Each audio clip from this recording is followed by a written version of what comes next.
The forest was never truly silent, but tonight its whispers had died. The only sound was the frantic beat of my own heart, a drum against my ribs.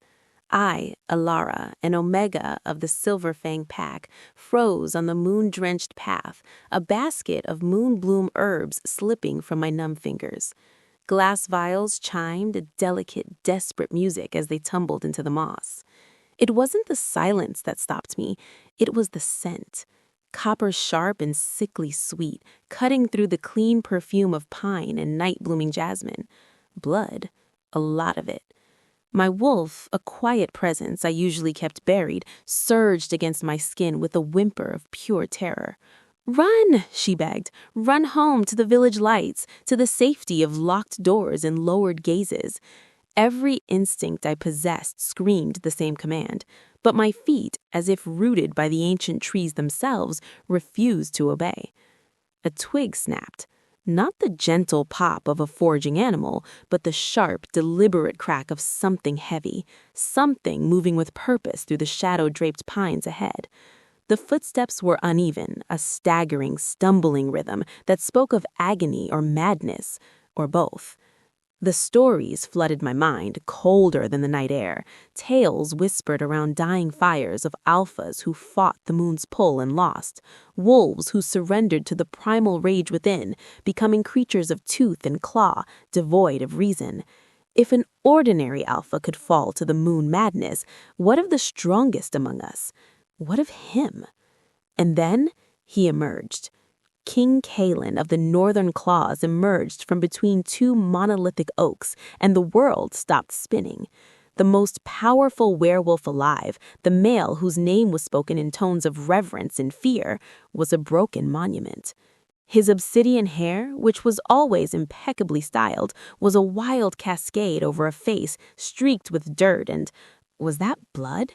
His tunic was shredded, revealing a torso mapped with brutal, glistening claw marks. He swayed, one broad hand slamming against a tree trunk for support, his breathing a ragged, wet sound. My breath hitched, a silent sob trapped in my throat.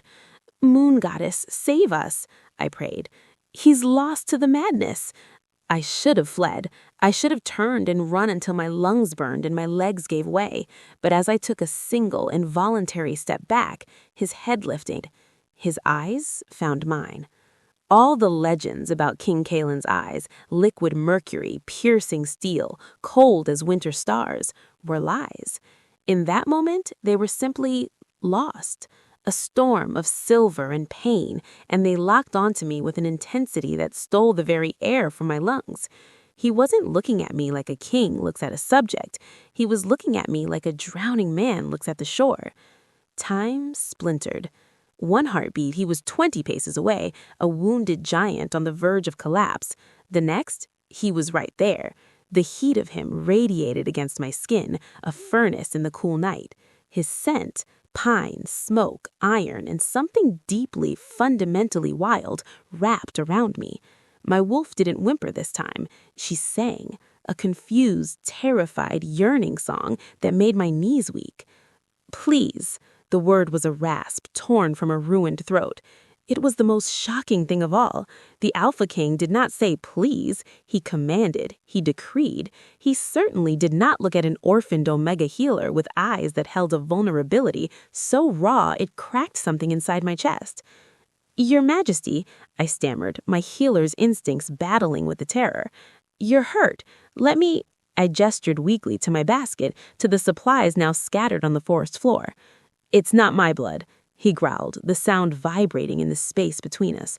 He squeezed his eyes shut, a muscle ticking violently in his jaw. When he opened them again, the pain was still there, but beneath it burned a new, frightening intensity. I was ambushed. Rogues from the shattered mountain pack. They thought the moon madness would make me vulnerable. A grim, hollow smile touched his lips. They were wrong. Relief, thin and sharp, cut through my horror. Not moon madness. But the relief was short-lived. If he wasn't mad, then what was this? Why was the Alpha King here in the deep woods, seeking out someone like me? "Why are you here?" The question left me before I could cage it, a forbidden thing. One did not question the king, ever. But Kalen didn't look angered. He looked shattered. "Because I can't stay away any longer," he confessed, the words raw and honest. "Because for 3 moons I've been fighting a pull stronger than any enemy, telling myself it was impossible, that an Alpha King could not possibly be destined for—" He cut himself off, but the unspoken word hung in the air, charged and impossible. Mate. My heart hammered against my ribs, a frantic bird trying to escape. No! Fate was not so cruel nor so kind. He was a king. I was a nobody, a healer with soil under her nails and silence in her history. Such bonds were for stories, not for reality. Ilara. My name on his lips was a prayer and a torment.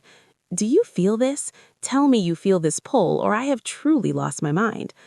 I did. Oh, moon goddess, I did. I'd felt it since the moment I first saw him at the last pack gathering, a gravitational tug deep in my soul, a thread of gold connecting my heart to his. I'd buried it, called it foolish fantasy, the wistful dreaming of a lonely Omega. To speak it now would change everything. "I feel it," I whispered, the admission leaving me exposed and trembling. Something broke in his expression, a dam of control shattering, and then, slowly, as if the movement caused him physical pain, Alpha King Kalen, sovereign of the Northern Claws, dropped to one knee in the moss and blood at my feet. The world narrowed to this single impossible point. The forests, the moon, the distant pack, all of it faded into a blur. There was only him, kneeling, his proud head bowed for a moment before he lifted those devastating silver eyes to mine. "My mate," he said, his voice cracking on the sacred words. "It has always been you. From the first moment your scent found me in that crowded hall, my wolf knew. I have been unraveling, trying to stay away, to convince myself that claiming an Omega would destroy the alliances I've spent a lifetime building." He reached out, not to take, but to offer, his hand calloused and stained with battle, palm up between us. But tonight, facing those rogues, I realized a truth more terrifying than any enemy. I'd rather die knowing I spoke this truth than live another day denying it. His gaze held mine, vulnerable and fierce. "I am asking you, Ilara, not as your king, but as your destined wolf. Will you give this bond a chance?" Tears blurred my vision. This was a dream, a beautiful, terrifying dream. To take his hand was to step out of my quiet, invisible life into a storm, into a world of politics and enemies and eyes always watching. I would be a weakness for him, a target. The thought alone was ice in my veins. But to turn away, my wolf howled at the mere idea. And beneath the fear, a stubborn, hopeful flame I thought long extinguished flickered to life. I wanted this. I wanted him. "The blood," I heard myself say, grasping for the practical, for the healer I knew how to be. "You said it wasn't yours, but you're injured. I can smell your pain." A faint, relieved smile touched his lips, as if he understood my need for solid ground. "A scratch. It's nothing." "Let me see," I insisted, my voice gaining strength. I knelt before him, ignoring the way the damp moss soaked through our trousers. My hands, steady now with purpose, reached for the torn edges of his tunic. The moment my fingertips brushed his skin, the world exploded, not with sound, but with sensation. A current of pure, white-hot energy arced between us, so potent it stole my breath and drew a sharp gasp from him. The mate bond, no longer a subtle thread, roared to life, a brilliant, undeniable cord of light and heat connecting my soul to his. It was terrifying. It was magnificent. Kalen's hand flew up to cover mine, pressing my palm flat against the fierce drumming of his heart. "Tell me you feel that," he demanded, his voice rough with wonder. "You're not alone," I breathed, the truth of it settling into my bones. He leaned forward then, until his forehead rested gently against mine, a wolf's gesture of utmost trust, a family. The intimacy of it shook me more deeply than any kiss could have. "There are things you must know," he murmured, his breath warm against my skin. "Dangers. My court, they will not welcome you. They see Omegas as servants, not queens. And there's a shadow." I pulled back just enough to see his eyes. A shadow? A history, he said, the words heavy. My father and his father before him each found their true mate, and each lost her within a year to tragedy. Some call it a curse upon the royal bloodline. I stayed away from you to protect you from that fate. The warmth of the bond turned to ice. A curse. Not just political enemies, but a spectral doom hanging over us. So your solution was to live a lie? To let us both suffer apart? I thought it was the only way to keep you safe. The frustration in his voice was a living thing. But tonight proved me wrong. Hiding is a coward's protection. The only true safety is facing the threat together, stronger for the bond we share. In the distance, a wolf howled, long, searching. It was answered by another and another, the pack alarm. They were searching for their Sleep was a forgotten concept. I spent the night curled in the window seat of my small healer's cottage, my grandmother's worn quilt around my shoulders, watching the moon complete its journey. My fingers kept drifting to the spot on my chest where I could still feel the phantom echo of Kaylin's heartbeat. The mate bond was a living thing inside me now, a warm, humming thread of connection that both comforted and terrified. An alpha king. My mate was the alpha king. My childhood was littered with stories of Kaylin Blackmane, the boy who became king at 16 after his family was slaughtered in a rogue attack, the warrior who united 7 fractious territories under one banner through sheer will and strategic genius. He was a figure of stone and legend, not flesh and vulnerability. Yet the male who knelt before me, he was real, and he had chosen me. A soft, frantic knocking shattered the dawn stillness. I knew that rhythm. "Lyra," I called, hurrying to the door. My best friend Lyra, a vibrant beta with curls the color of autumn leaves, burst inside, her eyes wide as full moons. "Tell me everything, and don't you dare say about what, because the entire stronghold is buzzing. King Kaylin returned last night, looking like he fought a mountain cat, disappeared into his chambers, and roared at anyone who came near. 3 elders are in a panic, so either he's finally snapped, or—" She stopped, her nostrils flaring as she really looked at me, really scented the air. Her expression shifted from excitement to stunned disbelief. Oh, Elara, you saw him. You smell like storm wind and deep earth and him. Why do you smell like the king?" There was no hiding it. A wolf's scent didn't lie. "Lyra, you can't tell a soul. Promise me." "Your mate." The word sacred and shocked in the small space. "You and King Kaylin? You're fated?" The weight of it pressed down on me, and I sank onto my old sofa. "Yes." Lyra simply stared for a long moment before collapsing beside me and pulling me into a fierce hug. My quiet, brilliant best friend made it to the most powerful wolf in the known world. She pulled back, her expression turning serious. "But the curse, Elara, the royal curse. That's why he's been so distant, isn't it? I saw how he watched you at the gathering. I thought I was imagining it." I told her everything. The ambush, his confession, the kneeling, the shadow of the curse. When I finished, Lyra was pacing my small living room like a caged animal. Okay, we can work with this. We need to be smart. The court vultures, Lady Drusilla, Lord Corvin, they've been positioning their daughters for the Luna Queen title for years. If they find out the king has chosen an Omega with no family, no political backing— She made a slicing motion across her throat. "We're keeping it quiet, for now."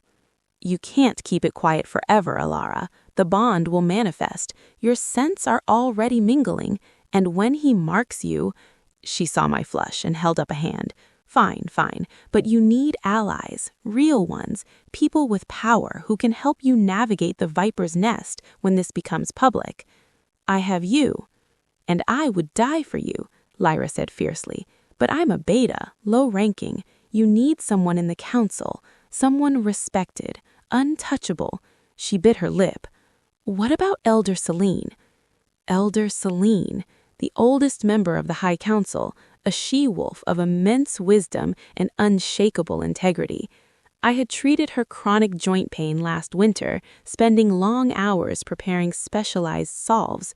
We had talked of old healing ways and pack history. She had shown me a kindness few others bothered with. Maybe, I said slowly, but approaching her, it makes this all so real. It is real, Alara. The moment you accept him, you stop being Alara the healer and start being Alara, Luna Queen of the Northern Claws, ready or not. Luna Queen, the title spun in my head, dizzying and impossible. How could I, who preferred the solitude of my herb garden and the simplicity of broken bones, rule beside a king? A familiar presence brushed against my mind then, warm, electric, and unmistakably him. The mate bond pulled taut, a plucked string resonating through my soul. He was close, very close. He's coming, I whispered. Lyra's eyes widened. How do you... Right, mate bond. Okay, I need to vanish before... A knock sounded at the door. Not Lyra's frantic tap, but 3 firm, authoritative beats that echoed through the small cottage. Too late. Lyra and me exchanged a last wide-eyed glance. Then I took a steadying breath and opened the door. King Kalen stood at my threshold. He was dressed not in bloodied battle gear, but in formal, dark attire that spoke of authority and power, every inch of regal. Yet his eyes, those storm silver eyes, found mine instantly, and the regal mask slipped just enough for me to see the profound relief beneath. Alara, he said, my name a caress on his lips. Then his gaze shifted to Lyra, and the Alpha King was fully present, his aura of command filling the small space. Beta Lyra, I trust your discretion is as sharp as your loyalty to your friend. It was not a request. Lyra dropped into a perfect, respectful bow. Of course, my king, your secret is safe with me. He studied her for a heartbeat, then gave a single, curt nod. Leave us. Lyra squeezed my hand once, a bolt of solidarity, and slipped out softly, closing the door behind her. And just like that, I was alone with my mate, the Alpha King, the male who held my fragile future in his hands. You look exhausted, he said softly, stepping inside. He moved with deliberate care as if I were a skittish forest creature he feared to startle. Did you sleep at all? No, I admitted. There was no point in lying to him. The bond would betray my weariness. Did you? A faint, weary smile touched his lips. No. I spent the night convincing myself you wouldn't change your mind, that I wouldn't come here at dawn and find you gone, or worse, telling me to leave. Would you? I asked, the question barely a whisper. If I ask you to? His jaw tightened, a visible ripple of tension. I would try, he said, the words ground out. It would carve the heart out of my chest, but I would try, because I meant what I said in the forest. This must be your choice. The honesty was a blade, beautiful and sharp. I haven't changed my mind, I said, finding my voice. But the fear, it hasn't left either. Good, he said, to my surprise. He took a step closer. Fear means you understand the precipice we stand upon. It means you're not a fool walking blindly into the gale. He held out a small velvet pouch. I brought you something. With trembling fingers, I took it, loosening the drawstring. Inside, nestled on dark cloth, was a pendant, a howling wolf carved from pale moonstone, hanging from a delicate silver chain. It was ancient, powerful, and breathtakingly beautiful. It was my mother's, Kalen said, his voice suddenly thick. The only piece of my mother I have left. It has been blessed by every shaman of the Northern Claws for 5 generations. It is not a shield, but it is a guardian, a focus for protection magic.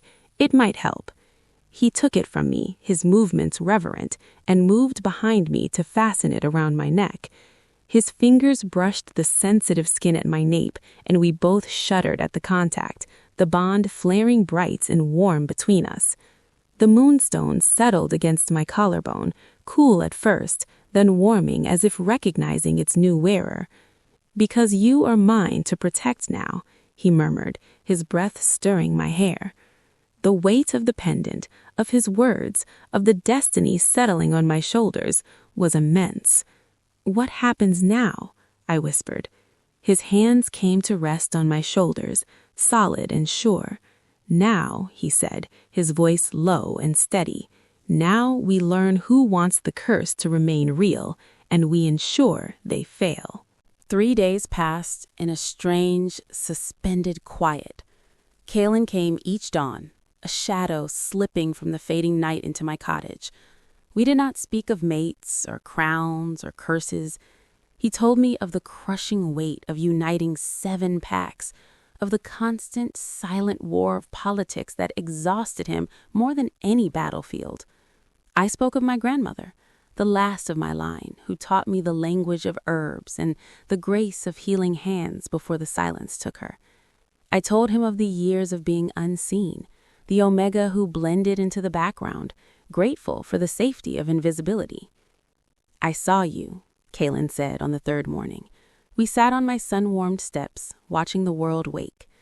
"The moment you entered the gathering hall last autumn, you were smiling at something Lyra said, and the sound." He shook his head, a look of awe on his face. "It was like hearing water in a desert." I knew in that instant my world had shifted.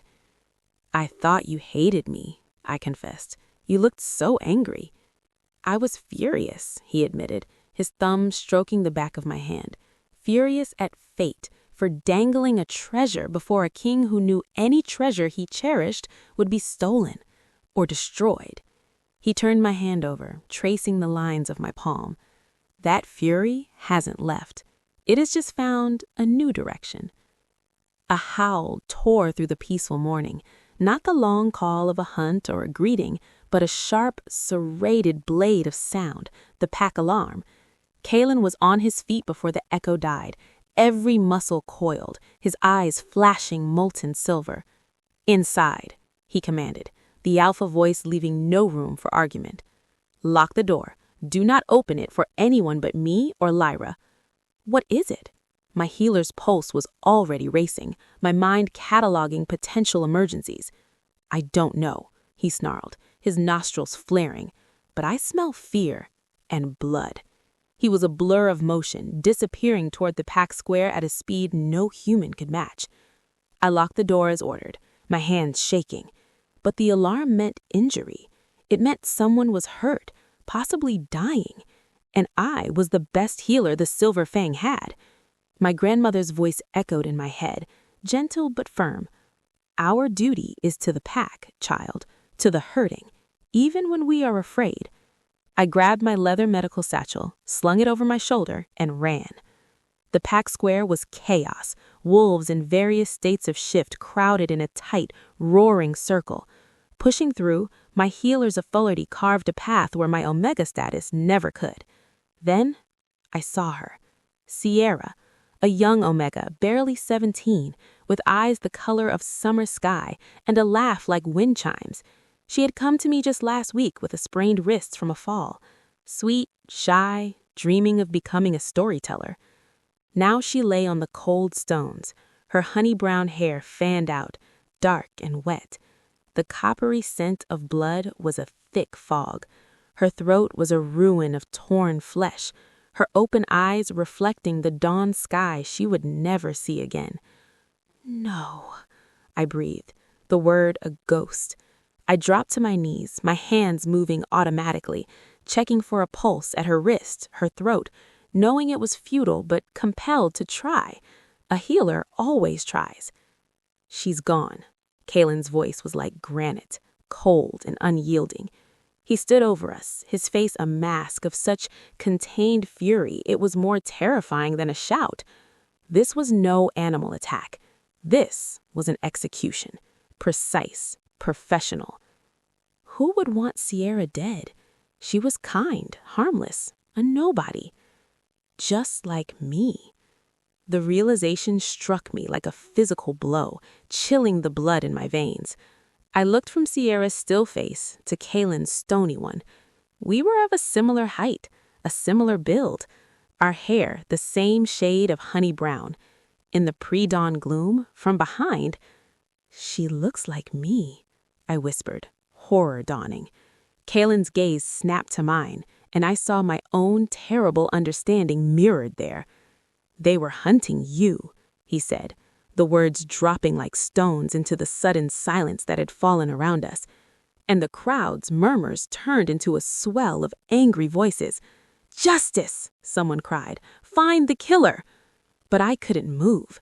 Sierra was dead, an innocent girl, her life stolen because she had the misfortune to resemble me, because of the bond I had accepted. "Stand aside," a clear, authoritative voice cut through the noise. Elder Celine moved through the crowd, her white hair like a banner, her aged face grim. She took in the scene, her sharp eyes missing nothing. When her gaze landed on me, kneeling beside the body, a flicker of profound sorrow passed through them. "My king," she said, turning to Kaylin, "we must speak, privately." "Later." Kaylin's attention was on the seething crowd. "First, we have a murderer to find." "My daughter is dead!" A raw, broken shout. Sierra's father, Gareth, shoved his way forward, his face ravaged by grief. He pointed a trembling finger not at Kaylin, but at me. And I find the king standing over her body with her, the Omega healer he's been secretly visiting for 3 days. The ice in my veins turned to solid frost. We had been so careful. "I have eyes, my king," Gareth spat, his grief twisting into something ugly. "Half the pack has eyes. We've seen you at her cottage at dawn. Your scent is all over her." His voice broke into a sob. "And now my Sierra is dead. She looked just like your precious secret. Don't you find that convenient?" "You are grieving," Kaylin said, his voice terrifyingly calm. "I will forgive that accusation once. Do not repeat it." "Forgive?" Gareth let out a bitter, shattered laugh.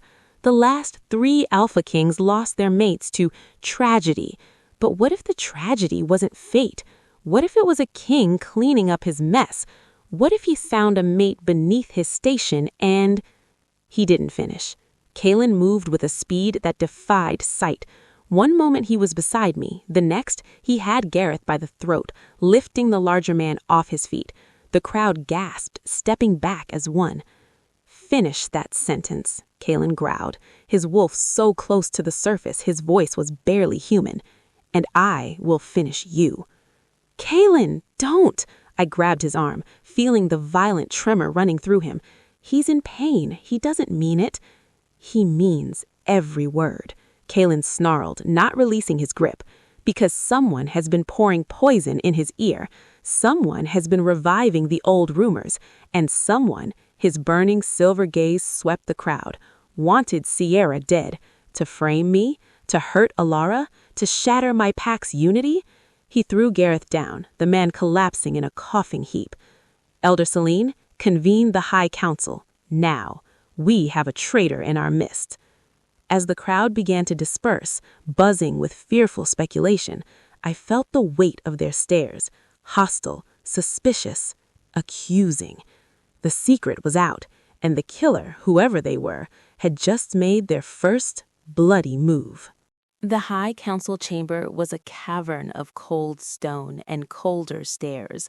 I stood beside Kaylin at the head of the ancient obsidian table, feeling like a rabbit surrounded by wolves. The 12 most powerful wolves in the northern claws, the heads of the noble families and the lead elders, glared at me with open contempt. The only friendly face was Celine's, and even her expression was grave. "This is unprecedented," began Lord Corvin, his voice oily with false reason. His daughter, Isolde, had long been the favorite to become Luna Queen. An Omega as Luna, my king, surely you see the impracticality. "I see my mate," Kalen's voice cut through the chamber like a whip. "That is the only practicality that concerns me." "The only practicality?" Lady Drusilla rose, her elegant features tight with fury. "3 generations of tragedy hang over this bond, and you bring this nobody before us. And now an innocent girl is dead because of her. This is not destiny, it is disaster." "An innocent girl is dead because we have a murderer among us," Kalen countered, his tone glacial. "A murderer who, according to Elder Celine's examination, used a blade, not claws, which means we are not hunting a rogue wolf, but a trained assassin from within our own pack." A stunned silence fell. An assassin was a far more dangerous threat than a rogue wolf.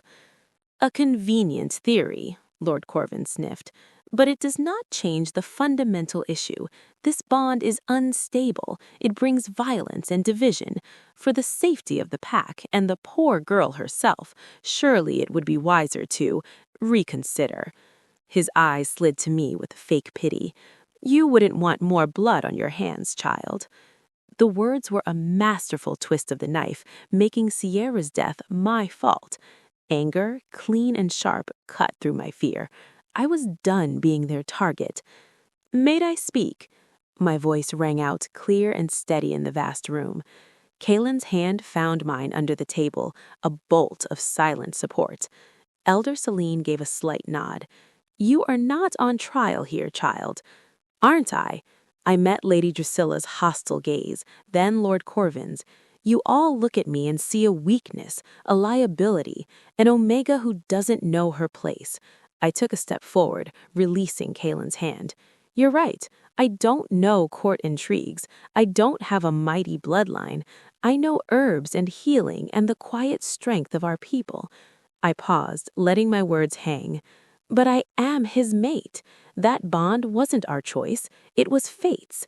You can despise it. You can despise me, but you cannot break it." I turned my gaze to Kalen, then back to the council. "And since an assassin now hunts me, hiding is no longer an option. So I propose we use their own weapon against them." Lord Corvin scoffed. "And what weapon is that?" "Me," I said. The room erupted in noise. Kalen's grip on my hand tightened to the point of pain.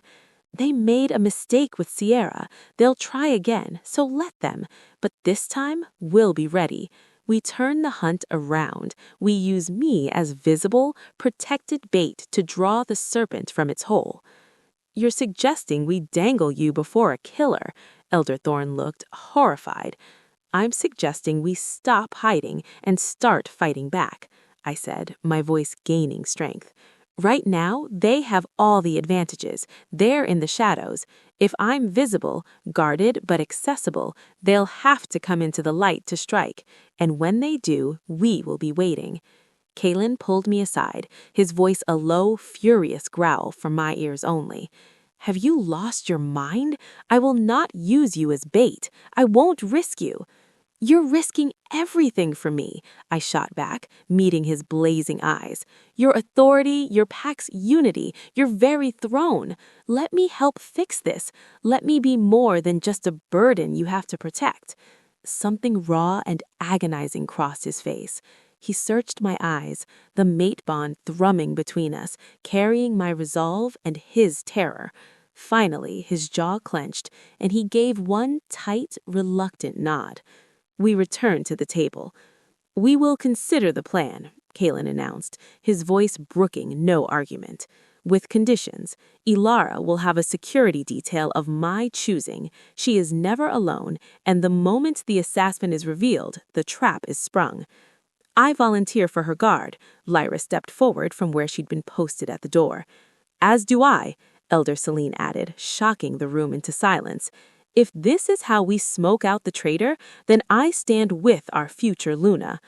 One by one, others added their support. Warriors loyal to Kalen, elders swayed by Celine. Not all. Lady Drusilla and Lord Corvin sat in stony, furious silence. But enough. "Then it is decided," Kalen announced, his voice brooking no argument. "Tomorrow night, the full moon feast, Ilara will attend as my acknowledged mate, and we will see who takes the bait." As the council filed out, Lady Drusilla paused beside me, her voice a venomous whisper only I could hear. "A clever little plan, healer, but remember, bait often gets eaten." The day of the feast was a whirlwind of grim preparation. I was fitted for a gown of midnight blue silk that felt like someone else's skin. Warriors, Lyra among them, were drilled in formations and signals. Kalen was a storm cloud, his worry a constant pressure through our bond. As dusk approached, he found me in the chamber adjoining his that now served as my room. "The pendant," he said, his voice rough. "Are you wearing it?" My hand flew to the moonstone wolf, warm against my skin. "Always." "Good." He didn't touch me, but he stood close, his presence a solid wall of strength. "The bond will be our tether tonight. If you feel the slightest pull of fear, of wrongness, you reach for me through it. Do you understand?" "I understand." I took a deep breath. "Kalen, the curse, the other Luna Queens, how did they really die? Not the stories, the truth." His face darkened. "My mother was poisoned at a banquet.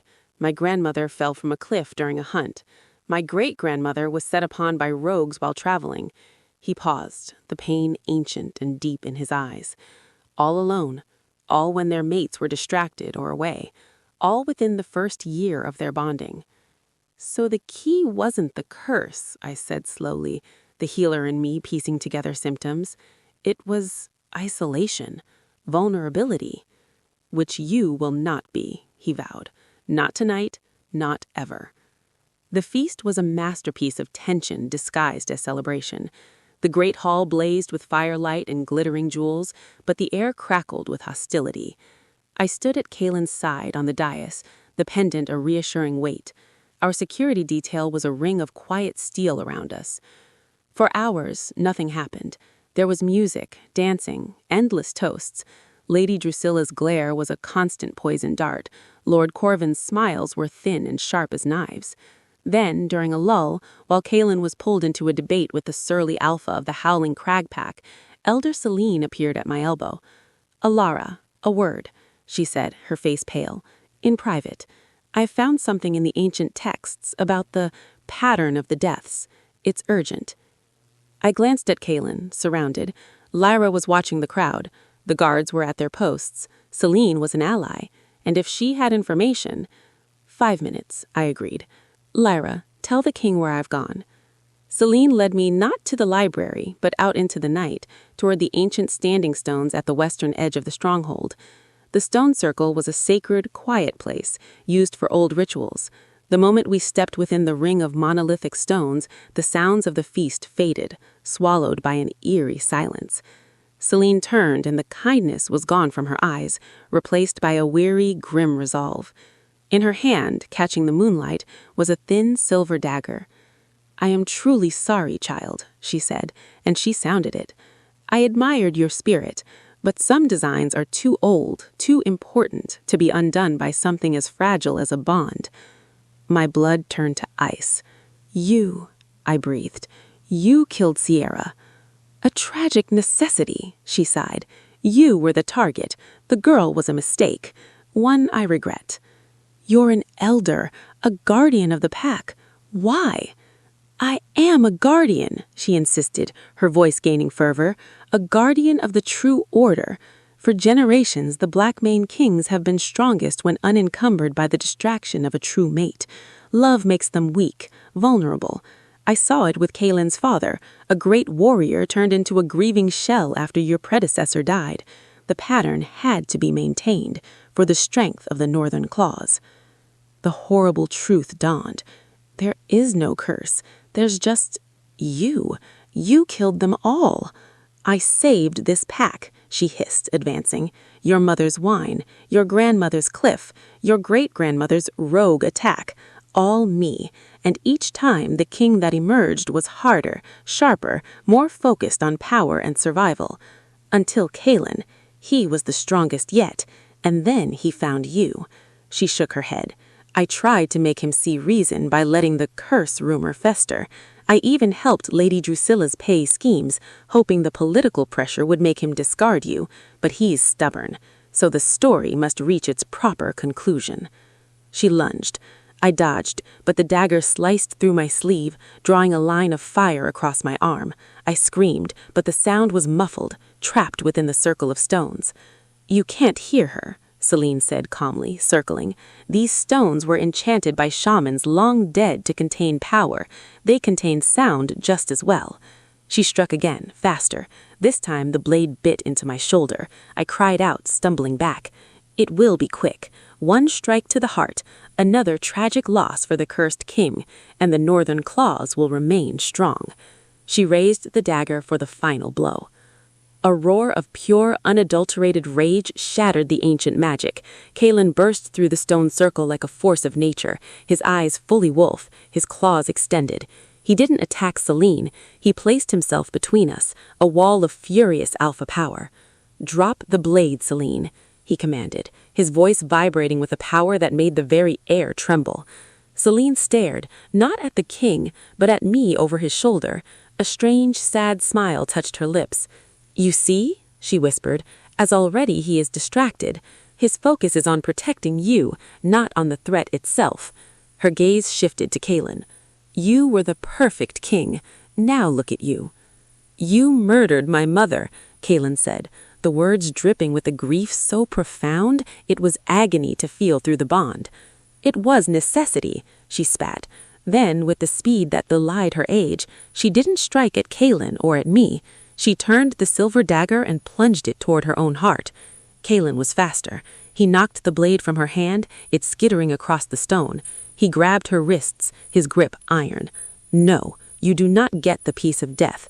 You will face the pack. You will confess your sins, and you will live with what you've done." As warriors, led by a frantic Lyra, poured into the circle, Celine looked at me, her defiance crumbling into something like regret. "The curse was never fate, girl. It was always choice, and now you must live with his." The immediate threat was over. The assassin was caught. But as Celine was led away, and Kalen gathered me into his arms, his body shaking with released tension, I looked over his shoulder. Across the torch-lit grounds, standing at the edge of the crowd, was Lady Drusilla, and on her face was not shock or relief, but a look of cold, calculated fury. The game was not over. It had simply changed players. With Elder Celine imprisoned, a grim peace settled over the stronghold. The curse was exposed as murder, a sickness cut from the pack's heart. My acceptance as mate was no longer debated in the open. Kalen's authority, proven by uncovering the traitor, was absolute. For a week, we breathed. I began my new, tentative life as his acknowledged partner. I spent my mornings in the healing halls, my afternoons with tutors learning protocol and history, and my evenings with Kalen, talking of everything and nothing. The bond between us grew, a steady, warm glow that was becoming the foundation of my world. We were careful, respectful, but the connection deepened into something unshakable. He was my anchor. I was, he whispered one night, his light. It was a fragile piece, and it shattered on the 8th day. It started with Beta Elrin, a sturdy, loyal warrior from the Howling Crag Annex. He collapsed during training, vomiting black bile, his skin turning ashen. Then it was Mara, a young Gamma from the kitchens, found seizing in a pantry. By noon, 5 wolves were in the healing halls, their symptoms identical and terrifyingly swift. Poison. I worked alongside the other healers, my mind racing. Wolfsbane, nightshade, feverfew. I knew the common poisons. This was different. A slow, creeping paralysis of the organs, coupled with violent purging.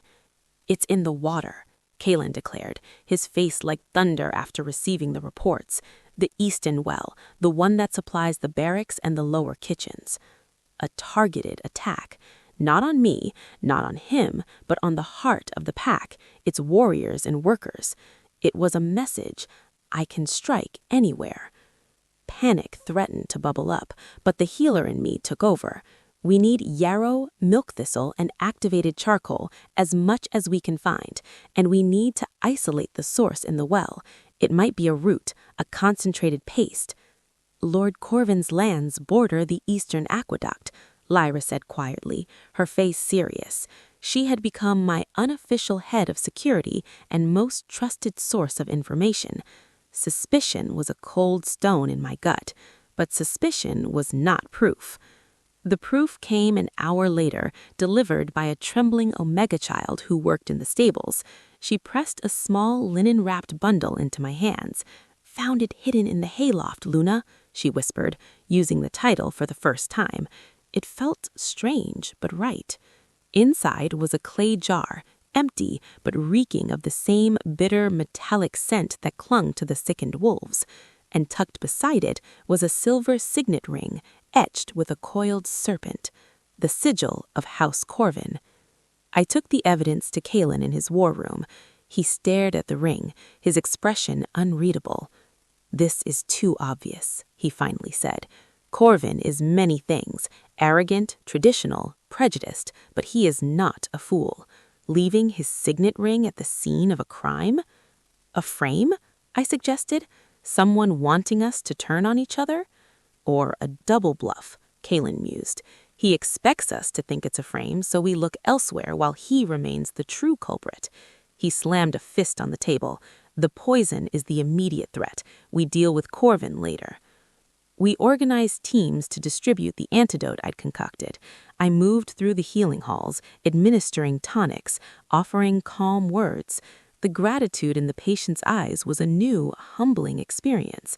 They didn't see just an Omega anymore. They saw their Luna working to save them. As night fell, the crisis was contained. No one had died, thanks to swift action, but the pack was shaken, its trust fractured. Kalen summoned Lord Corvin to the council chamber. The nobleman arrived, haughty and indignant. "You accuse me? Based on what? The word of some stable brat? A planted ring?" "Where were you this morning, Corvin?" Kalen's voice was dangerously quiet. "On my lands, as always, inspecting the very aqueduct your policies have polluted." "Can anyone verify that?" I asked, stepping forward. My voice was calm, but it carried. He turned his disdain on me. "My retainers, of course, but their word is apparently worthless against that of a poisoned well and a convenient discovery." The tension in the room was a physical thing. It was a stalemate. Then the doors burst open. A guard dragged in a skinny, terrified man, one of Corvin's own water bailiffs. "Found him trying to flee to territory, my king. He had this on him." He tossed another clay jar on the table, identical to the first, this one half full of a viscous, dark paste. The bailiff fell to his knees, sobbing. "He made me do it, Lord Corvin. He said it was just a sickness herb to make the lower wolves too weak to support the Luna, to prove she brought bad fortune. I didn't know it would kill them." Corvin's face went from red to ashen. "You lying worm! I never—" "Silence!" Kalen's alpha power rolled through the room, silencing all. He looked at the weeping bailiff, then at the stunned, furious lord. The evidence was damning, but the puzzle pieces felt too neatly arranged. "Lord Corvin, you are under arrest for attempted mass murder and treason against the pack. Your lands and title are forfeit, pending full investigation." As guards moved to take Corvin, who was now shouting about conspiracies and frames, his eyes locked with mine. And in that moment, I saw not the guilt of a caught criminal, but the bewildered fury of a man who truly believed himself innocent. He was dragged away, his shouts echoing. The council dispersed, murmuring. The immediate traitor was caught. The pack was safe. But as Kalen and I stood alone in the emptied council chamber, the weight of the night pressing down, I voiced the doubt gnawing at me. It felt like a performance. From the discovery of the ring to the bailiff's timely capture, it was all so tidy. Kalen ran a hand over his face, looking weary to his bones. "I know, but the evidence is concrete. The pack needs a resolution, a head to blame. Corvin provides that. He looked at me, his silver eyes shadowed.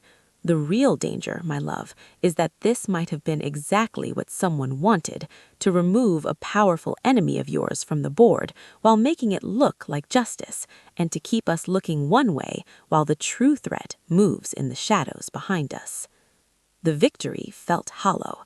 We had stopped an attack and captured a culprit, but the sense of unseen strings being pulled, of a deeper, darker game, had only grown stronger.